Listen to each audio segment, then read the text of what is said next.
Himalayan stock Gurukul में एक बार फिर से आपका बहुत बहुत स्वागत है। और आज भारत की स्टॉक मार्केट में बहुत ही शानदार दिन रहा।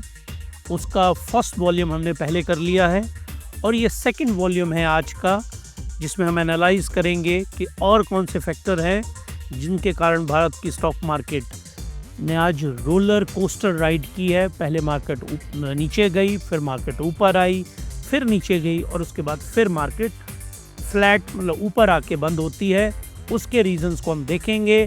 तो जल्दी से आप लाइक, सब्सक्राइब और बेल आइकन को प्रेस करिए ताकि हिमालयन स्टॉक गुरुकुल की जो भी नोटिफिकेशन है वो जल्दी से आपको जब भी हम नोटिफाई करें तो तुरंत आपको पहुंच जाए। तो चलिए जी, इसको आगे हम स्टार्ट करते हैं। जैसा कि मैंने आपको स्टार्टिंग में प्रॉमिस किया था, एक हिडन जेम, ये एक अलर्ट है आपके लिए। एक स्टॉक जो बहुत ही शानदार है, एकदम आज उसने बहुत शानदार ग्रो किया और मुझे लगा कि वो स्टॉक आपके सामने रखा जाए। तो ये देखिए आप, Fortis health care 53% profit surge. Fortis health care hospital आपने देखा होगा, उसकी बहुत ही शानदार परफॉर्मेंस रही। 53% का प्रॉफिट आया उसका।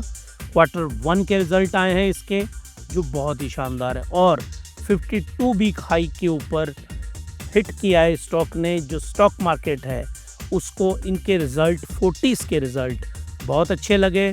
ट्रंप साहब की 27 अगस्त की डेडलाइन है। जो एडिशनल टैक्स लगा है भारत के ऊपर, टैरिफ, एक्चुअल में आप उसको, ये जो टैरिफ है इसको, this is the form of a tax, इसको वेपन की तरह इस्तेमाल कर रहे हैं डोनाल्ड जे ट्रंप। और इंडिया से जो यूएस को एक्सपोर्ट होता है वो 40 से 50% डिक्रीज़ हो सकता है। मार्केट ने आज इमोशनल लेवल के ऊपर पैनिक नहीं किया, लेकिन मार्केट पैनिक ज़रूर करेगी, ये आप श्योर रखिए। Textile and gem sector in panic, 50% tariff, mass job loss. क्योंकि हम बनाएंगे लेकिन अमेरिका में इतना टैरिफ है। 50% टैरिफ का मतलब है कि आप अमेरिका में ट्रेड कर ही नहीं सकते। यही चीज़ बांग्लादेश में बनेगी, यही चीज़ वियतनाम में बनेगी, यही चीज़ इंडोनेशिया में बनेगी। तो वो भारत से 50% सस्ती होगी। तो कौन सी वाली चीज़ खरीदेंगे अमेरिका के लोग? ऑब्वियसली वियतनाम वाली खरीदेंगे, इंडोनेशिया वाली खरीदेंगे।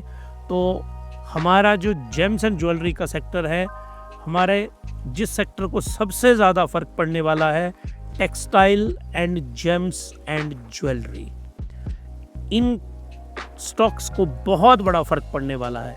मैं चार्ट भी आपको लेके आया हूँ, लेकिन पहले आपको फोर्टिस बता दूँ। फोर्टिस हॉस्पिटल 1 मंथ का रिटर्न 10% है। देखिए क्या राइज है इसकी। फोर्टिस का स्टॉक बहुत अच्छा हिडन जेम है। अब आप इसको ढंग से, इसका एनालिसिस हम करेंगे उसके बाद, क्योंकि ये जो फोर्टिस का हॉस्पिटल है ना, फोर्टिस, इसका हम फंडामेंटल एनालिसिस और साथ में टेक्निकल एनालिसिस दोनों करेंगे। और उसके बाद आपको ये स्टॉक, आपको डिसाइड करना है कि ख़रीदना है कि नहीं ख़रीदना है। ये देखिए NSDL का हमने एनालिसिस किया था, ये जो आपके सामने चल रहा है शॉर्ट वीडियो हमारा। और NSDL बहुत पिछले 2 दिनों में 20% का रिटर्न दिया। तो हिमालयन स्टॉक गुरुकुल हमेशा ही इन डेप्थ एनालिसिस करता है और अच्छी आपको हमेशा गाइडेंस देता है। अगर आप उसको फॉलो करेंगे तो वेल्थ क्रिएशन होगी, नहीं करेंगे तो फिर तो आप धक्के खाते रहेंगे। तो ये सामने जो आपको दिख रहा है, ट्रंप साहब का कोहराम मचा हुआ है भारतीय स्टॉक मार्केट में। अब देखिए आप, जेम्स एंड ज्वेलरी और टेक्सटाइल एंड अपैरल, इसका जो फ़र्क है भारत की स्टॉक। अब पहले देखते हैं एक्सपोर्ट 2024 में किस प्रकार से है। कट एंड पॉलिश डायमंड जो हम बेचते हैं 6.5 बिलियन, तो आप रख लीजिए इसको 50,000 करोड़ रुपए से ज़्यादा। गोल्ड ज्वेलरी 3.5, तो आप इसको रख लीजिए somewhere around 27,000 crore. Lab grown silver 2 billion, तो आप इसको रख लीजिए 17,000 करोड़ रुपए के आसपास। रेडीमेड गारमेंट बहुत बड़ा नंबर है, 5.5 बिलियन, जो भारत में बनते हैं और हम एक्सपोर्ट करते हैं अमेरिका को, वो बहुत बड़ा नंबर है। देखिए सामने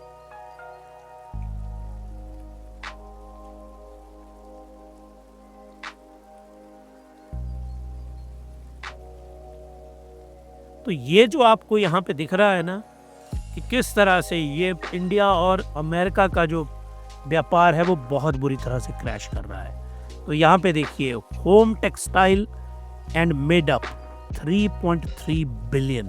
तो ये कितना हुआ आपका? It is somewhere around 45,000 crore. ये कितना हुआ आपका? It is somewhere around 87,000 crore. और टेक्सटाइल फैब्रिक और यार्न जो हम बेचते हैं it is somewhere around 10,000 crore. तो ये भारत का एक्सपोर्ट होता था, इसके ऊपर सीधा 50% का टैरिफ लग गया। तो एक बहुत बड़ी चैलेंज है ये। और इसमें आप याद रखिए टेक्सटाइल के अंदर जेम्स एंड ज्वेलरी में बहुत बड़ी लेबर फोर्स है हमारी, बहुत बड़ी लेबर फोर्स। और उसको क्या है, उन लोगों को 50% नुकसान हो जाएगा वहाँ पे। तो ये एक छोटा डर नहीं है। भारत की जो सरकार है उसको नेगोशिएट करना चाहिए जाके डोनाल्ड जे ट्रंप साहब के साथ, जो बहुत आवश्यक है। अब जो आपको ये सामने नजर आ रहा है वो है सेमीकंडक्टर के ऊपर इन्होंने धमकी दी है कि वो 100% के करीब टैरिफ लगा देंगे। ये देखिए आप, IT and pharma stock secretly out perform किया उन्होंने। ये रोज हुआ इंडेक्स 0.5 से 1%।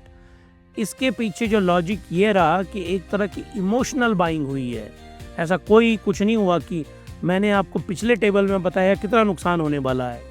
रूपी साइलेंट विक्ट्री, रूपी हल्का सा गेन हुआ आज और 87.67 पे आया। Mid cap small cap index हल्के से आज के दिन में राइज किए। ये देखिए आप, निफ्टी आईटी और निफ्टी फार्मा एक 1% के करीब राइज किया उन्होंने। ये United State dollar to Indian rupee ये जो फॉल कर रहा है ना, ये अगर ये जो रेड में फॉल कर रहा है ये है डॉलर। अगर ये फॉल करेगा तो ऊपर को राइज किस चीज़ की होगी? इंडियन रूपीज़ की। तो इंडियन रूपी अच्छा रहा। और ये देखिए मिड कैप स्टॉक भी पहले फॉल करते हैं, उसके बाद ये राइज करते हैं। Mid cap stock retail investor सबसे ज़्यादा खरीदता है और देश प्रेम का जो रियल एस्पेक्ट है वो मिड कैप और स्मॉल कैप बायर में बहुत होता है। याद रखिए, जो लार्ज कैप के बड़े बड़े बैंक खरीदते हैं, म्यूचुअल फंड हाउसेस खरीदते हैं, उनका देश प्रेम से कोई लेना देना नहीं होता। उनको प्रेम होता है सिर्फ करेंसी के साथ। लेकिन मिड कैप और स्मॉल कैप का जो बायर है उसके अंदर एक बहुत बड़ा नेशनलिज्म का बहुत बड़ा एक ट्रेड सा होता है। अब उसके रीजंस तो मैं नहीं बता पाऊंगा आपको। तो हिमालयन स्टॉक गुरुकुल में इंडिया के पास क्या क्या ऑप्शंस हैं, चलिए अब इंडिया के ऑप्शंस को देखते हैं इस ट्रेड वॉर में। ये देखिए एक्सपोर्ट इंपोर्ट ये मैंने बनाया हुआ है। क्रूड ऑयल को लेके तो बेसिक लड़ाई है ये। डोनाल्ड जे ट्रंप बोल रहे हैं कि आप रशिया से नहीं खरीदो, हम बोल रहे हैं हम खरीदेंगे। पहली नेगोशिएशन, मतलब सबसे बड़ी वेटेज इसको दी जाएगी हिमालयन स्टॉक गुरुकुल में। हमको नेगोशिएशन में जाना चाहिए।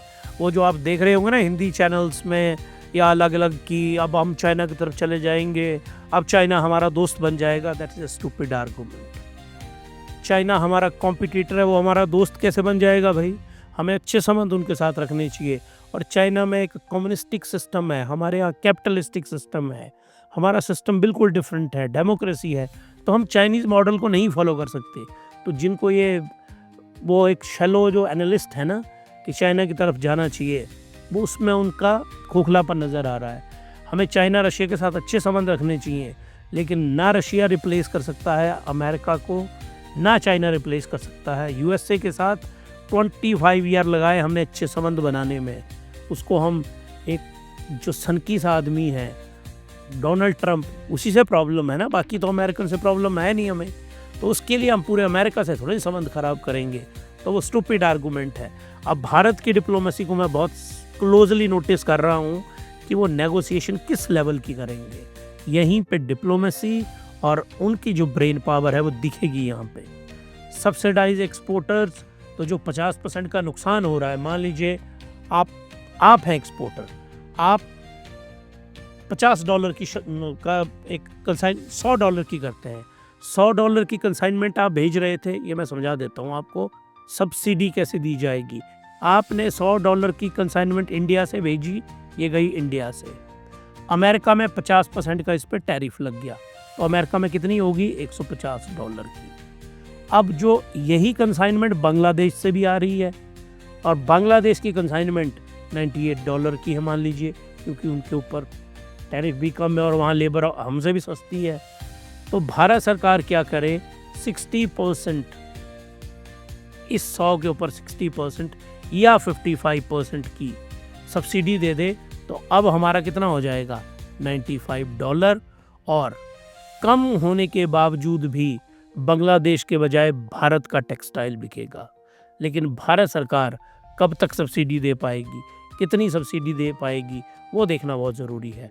तीसरा पॉइंट है ditch Russian oils to please Trump. ये सबसे बेकार ऑप्शन है आई थिंक। ये किसी एक्सपर्ट्स के वहाँ से लेके आया था मैं, लेकिन डिच रशियन ऑयल नहीं।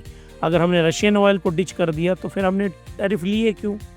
हम पहले ही जाके ट्रम्प साहब के यहाँ प्रणाम कर देते जाके कि लीजिए जी, हम तो दंडवत हो गए आपके पास।